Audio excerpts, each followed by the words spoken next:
Welcome to Indie Beacon Radio, where creative souls can find help in marketing their creations. You can send questions for each show on Twitter using the hashtag IndieBeacon. Now sit back and enjoy learning about our guest for this show. Welcome to Indie Beacon Radio. This is our newest program for indie authors, and today I have with me Laura Eckroat. And I apologize, Laura, I bad at last names, even though my name is horrifying. So if I said it wrong, please say it correctly for the audience. Nope, you said it correctly. Thank you. Yay. Laura has written a lot of books, mostly children's books. So let's start.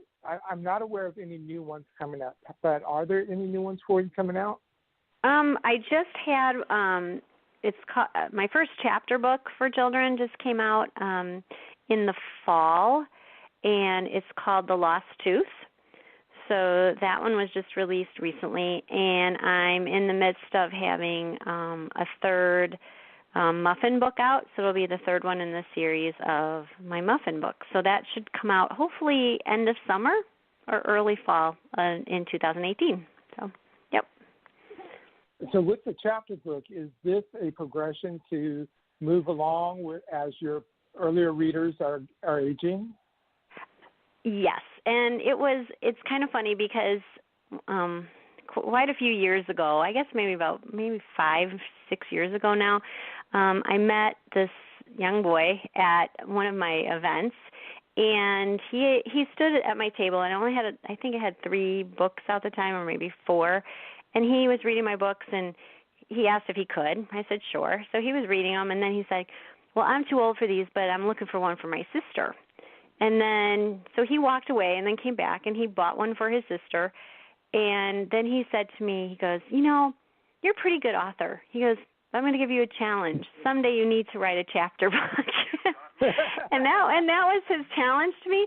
For some reason it stuck, and I actually dedicated the book to him and used his name in the book. Him and his sister are the characters in the book. And so it was one of those things that I figured too, as my readers get a little older, it's kind of neat to have, some for very young kids and then some for, just a little bit older. So this one's geared towards maybe third grade, 4th grade. So not too old yet, but a little older than my normal books, I guess. So within a year's time, you're going to have to start working on a middle school book.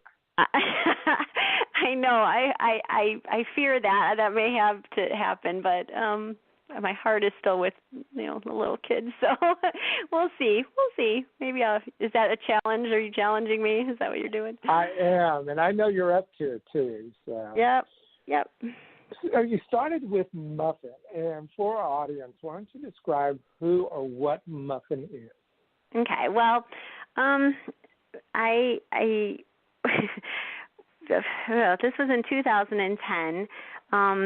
We had lost a dog, and we had moved to Texas. And at the time, we weren't really sure if we wanted another dog. But then all of a sudden, we started feeling we wanted another dog. And my husband started searching on the internet, and we saw this precious little rescue dog. And the face was just absolutely adorable. And we were looking at all of them, and they're so cute. But this one just pulled at our heartstrings. And her name was Muffin. So it was a Sunday morning, and we used to get either McDonald's or Dunkin' Donuts. I know not the healthiest, but it was on a Sunday. That's usually what we did. And that morning we had Dunkin' Donuts, and we then drove to Springtown, Texas, and met this adorable little pup who was really malnourished and everything. So my Facebook post that day went out to get a donut, and I didn't say anything else. And then about 2 hours later, I had taken some pictures and came home with a muffin. And a lot of my high school friends were like, oh, my God, Laura, that's the title of your next book. Please write a book about Muffin. And then I just started playing around with the idea a little bit, and it actually turned into, it's a little rhyming, repetitive story, And it's actually kind of a mystery because you don't know Muffin. Everyone thinks Muffin is really a muffin until you come to the end of the book when you find out Muffin is a rescue dog.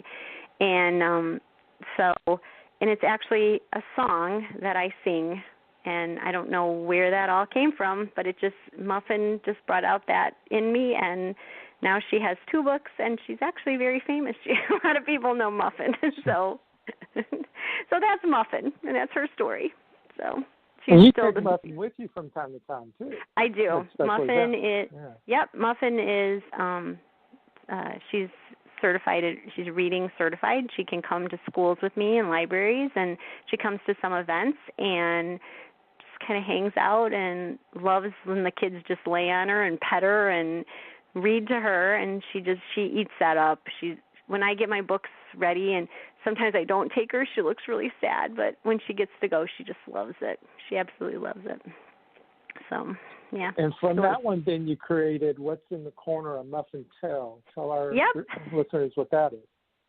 And Muffin kind of wrote that one herself. It's very odd. At the time we lived in Texas. Now we live in Wisconsin. But she does the same thing, only for a different animal. So there may be another one in the works for that. But she used to just run to the corner of our backyard. And as you know, in Texas, there's not a whole lot of tree. You know, it's not very lush with trees or anything. But there was this big bush in like the neighbor's backyard. She used to run over there even when she was super small, and she would just like bark at the corner, and we'd walk over there and see nothing. And so I'd always go, what's in the corner? And she would just run to that corner of the backyard and look up there. Well, we were waiting and waiting. We kept looking, and finally we realized there was this big fluffy cat who would sit up there and just devil her. So and so that's we would ask, and we'd walk over there, and we never saw anything, but this cat was there. And we actually got some really cool real-life pictures of Muffin running to the corner, and there's the cat sitting there. And now she has her new backyard. She runs to basically the same corner, except this time there is a big, giant tree over there, and now the squirrels actually devil her. So she has new friends that devil her. And they're the squirrels, and they throw stuff at her. It's just hilarious. So but we will just say, what's in the corner? And it's really weird. It's the same. It's the left back corner of the backyard, but there's a tree over there. Now it's squirrels, so I may have to write another book about that. I don't know. But it sounds like you do, yeah. Yeah.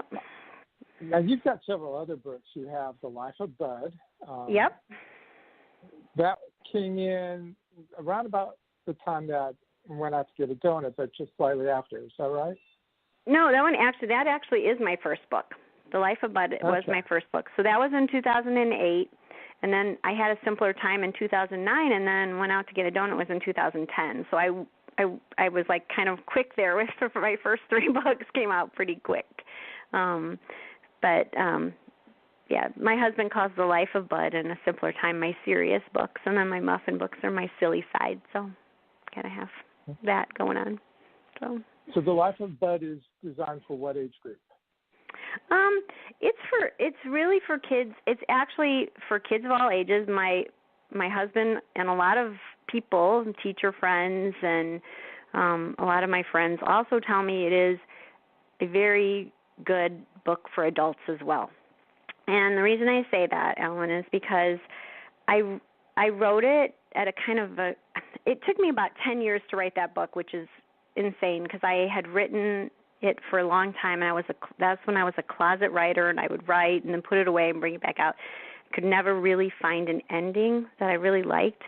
And then I had my dad passed away, and all of a sudden this ending just came to me. And so it's a life cycle book and sort of a seasons book.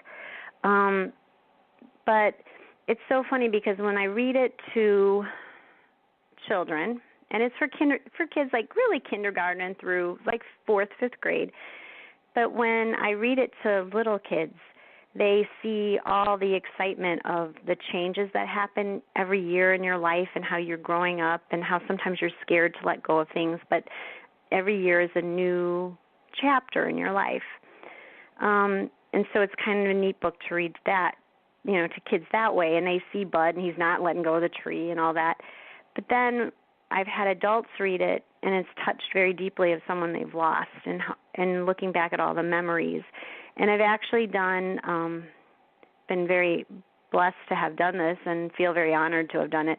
I've worked with some grief counseling groups, and a couple of them were with children who had lost parents to either cancer or other things, maybe just a lot of other things.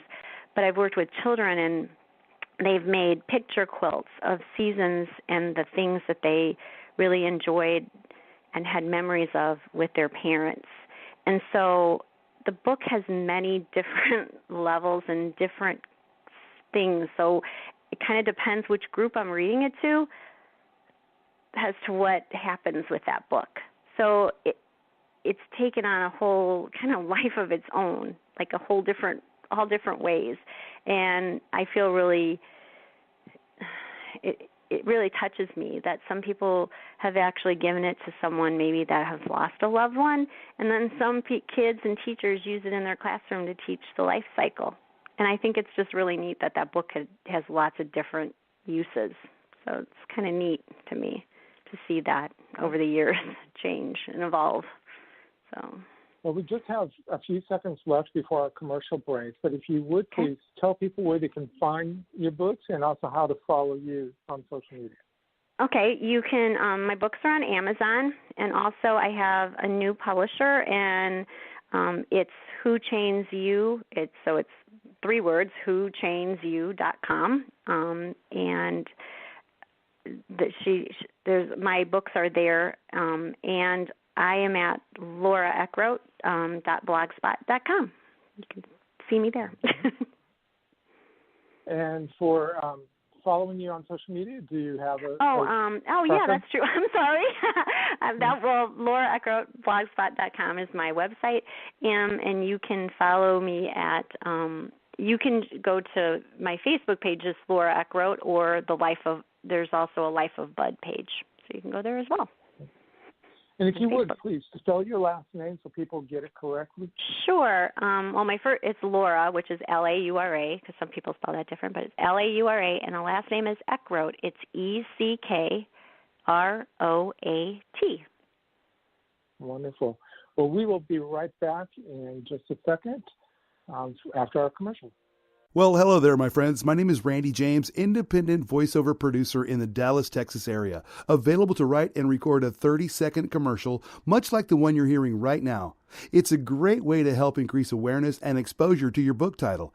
It's easy to do. Simply call me and we'll brainstorm on a few ideas, and in a few hours, I'll whip something up and send you a digital file ready to use. Remember, call or text me, Randy James, at 214-762-1942. Authors, are you looking for the perfect place to publish your new ebooks? Look no further than ebg247.com/authors-services. Let us help with editing, cover designs, web banner designs, even formatting and conversion. Our professional services can take your book from no sales to today's top seller. That's ebg247.com/authors-services. Don't go it alone. Let us handle everything for you. At EBG, you always get a quality service, all at an everyday affordable price. It's the web's best place to create your new ebook. Love to read? Love to meet authors in person? Then check out bookfestival.network to find a book festival in your region of Texas. We are adding book festival events throughout the year, so sign up to get notices and even a coupon towards purchase of a Texas author's book. Sign up at bookfestival.network. And we're back with Indie Beacon Radio, where we spotlight indie authors. And with us today, we have Laura Eckroat. She has been talking about her various books, including Went Out to Get a Donut, Came Home with a Muffin, and What's in the Corner, A Muffin Tale, and The Life of Bud. But you also have The Simpler Time and a few other books. Real quickly, if you would touch upon A Simpler Time, because I do want to spend more time on your other ones. Oh, sure. A Simpler Time is about a little girl and her mom. And even though I really love technology, this mom, who happened to be me, didn't let her daughter do that one summer, and we spent a whole lot of time outside and exploring outside. And I taught my daughter how to actually write from seeing nature instead of just hanging out and playing on video games and computers and stuff. So it's a great mother-child book, and it's a wonderful way to get parents and children to be outside and just enjoying the world, and then even doing some writing about it afterwards. So that book is really special to me because it was written for my daughter, and it's a very special book to me. Great. And speaking of your daughter, is she the character for Red Goes to Kindergarten? No, she's not. Everybody asks me that. I know. She is not Red Goes to Kindergarten. Actually, Red is a little red crayon, and it's first week in school. And that idea, I had that idea for so many years, and when I would go to schools and talk about my books and do readings, and kids would ask me, do I have any books in the works? And I would tell them, because I had notes in my book, and I always wanted to do a book about crayons going to school, because people don't even think about that, but I do in a way, because I'm a teacher. And so I would talk about this little red crayon and how it went to school and did all these cool things. And so red is a crayon. So it's not my daughter, but everybody thinks it is. So she thinks that's funny too. That everyone thinks it's her. So now I've got to let the listeners know that when you first came out with the book, you created a little bookmark that actually had a red crayon in a little package, and you passed it out. And I actually used a photo of that in one of my conversations about marketing and stuff, different things to look at and how you market your books and stuff. Yep. So even years later, after the book is out, you still get publicity from me about that book. Oh, so, thank you. Congratulations. Thank you. Because we have to give the kudos. My husband does a lot of behind the scenes stuff for me, which is awesome. It was his idea, and he searched for like 3 hours to even find the packaging for a red crayon to go in, and Crayola, which are the crayons that I love. So thanks to Crayola. But you can also order boxes of crayons, 64 crayons, all in one color. And so when the book first came out, I thought Crayola might end up calling me and say, "What are you doing with all these red crayons?" Because I just kept ordering boxes and boxes of red crayons. But it was awesome, and my husband found the packaging that you could stick one nice crayon in there and tie it up, and it even had a little hole so you could tie it to the bookmark. And so my husband helps me out a lot with some of those cool little marketing things. But it was his idea, and we figured out how to get it done. It was very neat little thing to add. The kids loved it. So yeah, it's a great way to advertise and market your book. So he did an excellent job. I'll let him know. After that one, you had Daisy, a life cycle series. I'm not familiar with that one, so fill me in on this one. Sure. When I did Bud, because nature, I love nature things, and that's really, like A Simpler Time is about nature as well, and I really wanted to do a nature series. So Daisy is told in the perspective of the daisy seed, and whereas Bud is the bud of an oak tree, Daisy is actually a daisy, and she finds herself in a very strange place because she's underground. So part of the story takes place underground, and so showing children what Daisy would see underground and how she then emerges, and that life on the outside and what she's been searching for, the sun and the wind is real, and it happens. So even though it's told in her perspective, it's very true to life. I have had some people who work in the industry of flowers and those sorts of things. Plants have verified and said, yes, everything is accurate, how I'm writing about it. So I take that very seriously, too, because I want children to actually learn, even though it's a fiction book. I think it's a great way for kids to understand what's happening, like Daisy is taking off her seed coat and what happens when her coat comes off, and how that all, it's sort of very visual so kids can understand how plants grow.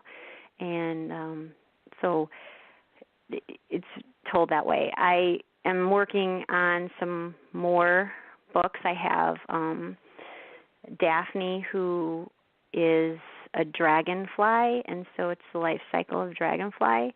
And so I have some other ones that are in the works, and I hope in the next year or two those will be finished and ready to come out, because I really love my nature books. So I have to get back to my roots a little bit. No pun intended. But I need to do that and get those really out and about, because they're kind of looming over my head, and I get those out of my head. So now, just in case the listeners haven't gathered yet, Laura is a teacher. So yes. everything she does has that aspect to it, and it's very clear in the process and stuff. So anyone who has classes and needs books for kids and stuff like that, this is perfect for them. So definitely consider checking her out. And while we're talking about checking you out, go ahead and tell people where they can find your books again. Sure. You can find them on Amazon.com. My publisher's website is whochainsyou.com. You can also contact me at my blog at lauraeckroat.blogspot.com. Or you can even email me. It's thelifeofbud@aol.com, and I would love to hear from you if you'd like to ask me any questions about writing or anything, or even how to get my books. And I'm on Facebook. It's Laura Eckroat, or however the Facebook goes. I don't even know what that whole thing is anymore. Or you can also find some information on where most of my events and things I put at The Life of Bud, and that's also on Facebook. So I'm kind of all over the place. Yes, which is good. And Laura's last name is spelled Eckroat, correct? Yep, that is correct. Great.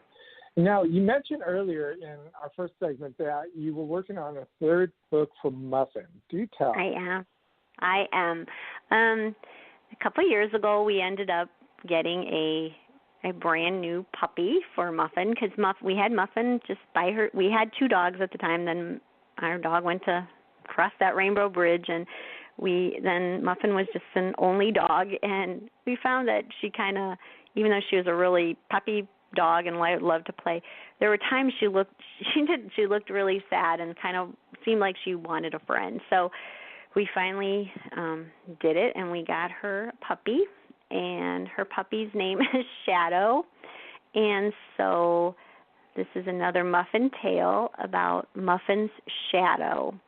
And so in the book, another little mystery, throughout the whole book, you think Muffin's shadow is really her shadow, and then come to find out that Muffin's shadow doesn't even go away when the sun isn't out anymore. Muffin's shadow is there to stay. And so Shadow is completely black. He has a lot of black dogs have like white on their chest or white on their paws or something. Shadow does not. Shadow is completely and utterly black. He has no other color on him.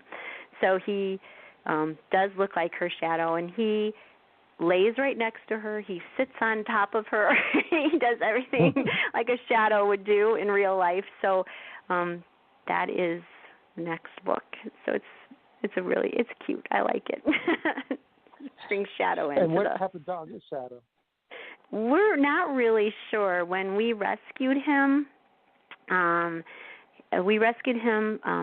Duck Team 6, which is a rescue organization out of Dallas, Texas, and his mom had been caught on the street 2 days before she gave birth to Shadow, and his other puppy brothers and sisters, and they all looked very different. Some looked pit bullish. He's black and furry, and he had a brown brother, and they were a whole mess of different things. They didn't know what the mom was, and they certainly do not know what the dad was. So Shadow's sort of a mystery. He's he's mysterious. We have no idea. And I'm not sure if we did a DNA test if it would help either.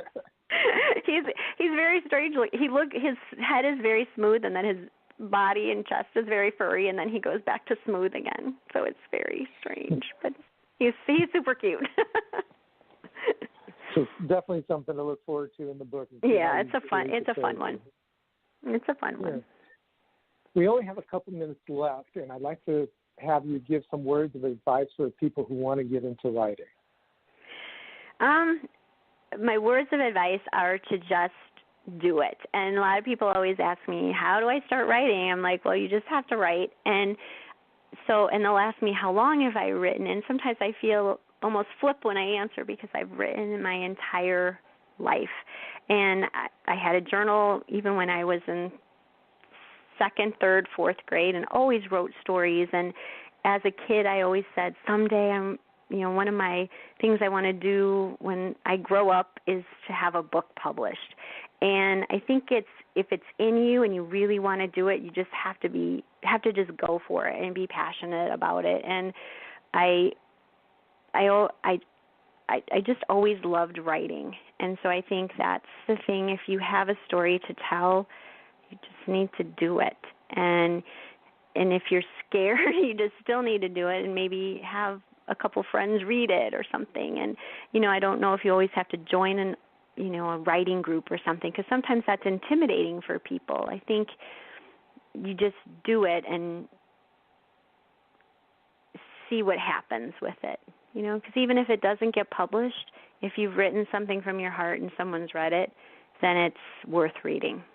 Because if you've written it, it's worth reading. And that's kind of what I tell my students all the time, too, that they have a story to tell, and they are always published. Once you write the words on the page, you're published because someone else read it.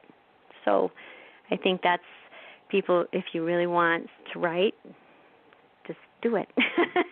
So, I mean, it might sound weird, but I think that's what people need to do.